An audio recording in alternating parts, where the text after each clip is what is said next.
Salut à toi, futur maître de tes finances. C'est Jeff, bienvenue sur Pyjama Riche TV, la chaîne qui t'aide à mieux gérer ton argent. Aujourd'hui, on va voir comment épargner efficacement même avec un salaire modeste. Alors, prêt à faire exploser ton compte en banque? Like cette vidéo, abonne-toi à Pyjama Riche TV et active la cloche pour recevoir toutes les meilleures astuces pour améliorer ta situation financière. Le premier frein à l'épargne, c'est la mentalité. Beaucoup pensent « je gagnerai plus tard, donc j'épargnerai plus tard ». Faux.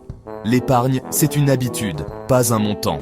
Même 5 € par semaine, c'est déjà un début. Imagine, 5 € par semaine, ça fait 20 € par mois, 240 € par an. Alors on arrête les excuses et on commence dès aujourd'hui. Ce qui compte, c'est la discipline. Tu es prêt? On passe à la deuxième astuce. On est en 2023, une époque où la technologie nous facilite la vie de bien des manières. On peut automatiser plein de choses, des paiements de factures au rappel de rendez-vous, alors pourquoi pas ton épargne? Automatiser ton épargne, c'est te simplifier la vie. Si tu dois y penser à chaque fois, tu risques d'oublier ou de trouver une excuse. Cela peut devenir une source de stress inutile. Dès que tu reçois ton salaire, programme un virement automatique vers ton compte épargne. C'est simple et efficace. Je te conseille de commencer par 10% de tes revenus. C'est une bonne base pour commencer à épargner régulièrement. Et si tu as un projet précis, comme un voyage ou une nouvelle voiture, tu peux aussi automatiser un virement de 5% vers un compte dédié. Cela te permet de rester concentré sur tes objectifs. Comme ça, tu vois ton épargne grandir sans effort. En fin de compte, c'est une méthode qui te permet de sécuriser ton avenir financier sans y penser constamment. T'as déjà eu cette sensation que ton argent disparaît sans savoir où? C'est frustrant, non? Tu te demandes comment c'est possible alors que tu n'as rien acheté de spécial. C'est parce que tu ne suis pas tes dépenses. Sans suivi, c'est facile de perdre le fil. On a tous des petites dépenses impulsives. Un café par-ci, un resto par-là, des petits achats qui s'accumulent sans qu'on s'en rende compte. Et à la fin du mois, on se demande où est passé notre argent. C'est un mystère pour beaucoup d'entre nous. Télécharge une appli comme Bankin ou Linkso, elles sont super pratiques et faciles à utiliser. Il y en a plein d'autres. Tu peux choisir celle qui te convient le mieux. Ces applications vont t'aider à analyser où part ton argent chaque mois. Elles te montrent des graphiques et des catégories de dépenses. En général, on trouve au moins 50 à 100 € de dépenses inutiles à réduire. C'est énorme. Imagine ce que tu pourrais faire avec cet argent économisé. Chapitre 4, la méthode 50, 30, 20. Maintenant qu'on a traqué les dépenses inutiles, on va parler budget. Et pour ça, j'ai une méthode infaillible. La règle des 50, 30, 20. C'est simple, efficace et ça marche à tous les coups. 50% pour les besoins essentiels, 30% pour tes loisirs et 20% pour ton épargne et tes investissements. Avec cette technique, tu épargnes sans te priver. Chapitre 5. Des économies faciles. On passe maintenant aux choses sérieuses. Traquer les petites dépenses qui te ruinent la vie, ou presque. Premier exemple, les abonnements inutiles. T'as vraiment besoin de Netflix, Spotify, Amazon Prime, la salle de sport que tu n'utilises jamais, et j'en passe. Fais le tri et garde uniquement ceux que tu utilises vraiment. Deuxième conseil, prends l'habitude de cuisiner au lieu de commander. C'est meilleur pour la santé, meilleur pour le porte-monnaie. Chapitre 6. Des applications au top. Heureusement, on vit à une époque formidable où la technologie peut nous aider à économiser. Aujourd'hui, t'as des applis géniales comme Revolut, Winab ou Plum qui t'aident à épargner sans effort.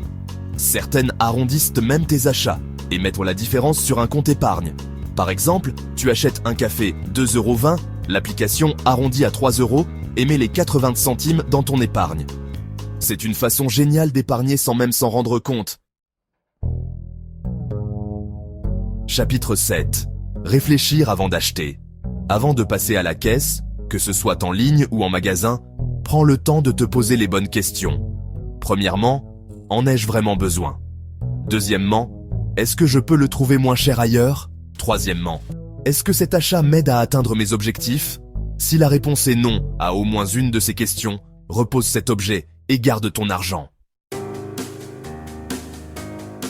Chapitre 8. Gagner plus d'argent. Parfois, le problème, ce n'est pas seulement d'économiser, mais aussi de gagner plus. Heureusement, il existe plein de solutions pour arrondir ces fins de mois. Tu peux t'inscrire sur des plateformes comme 5euros.com, Upwork ou Fiverr et proposer tes services en ligne, rédaction, traduction, graphisme, community management. Les possibilités sont infinies.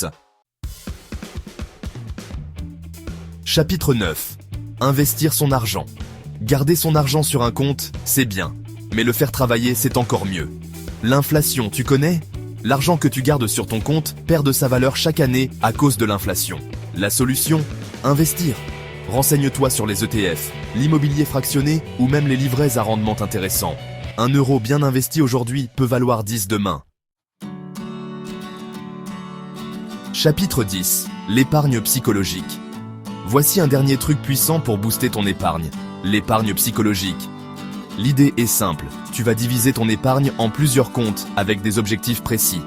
Par exemple, un compte épargne logement pour ton futur appart, un compte épargne vacances pour tes prochaines vacances de rêve, un compte investissement pour faire fructifier ton argent, etc.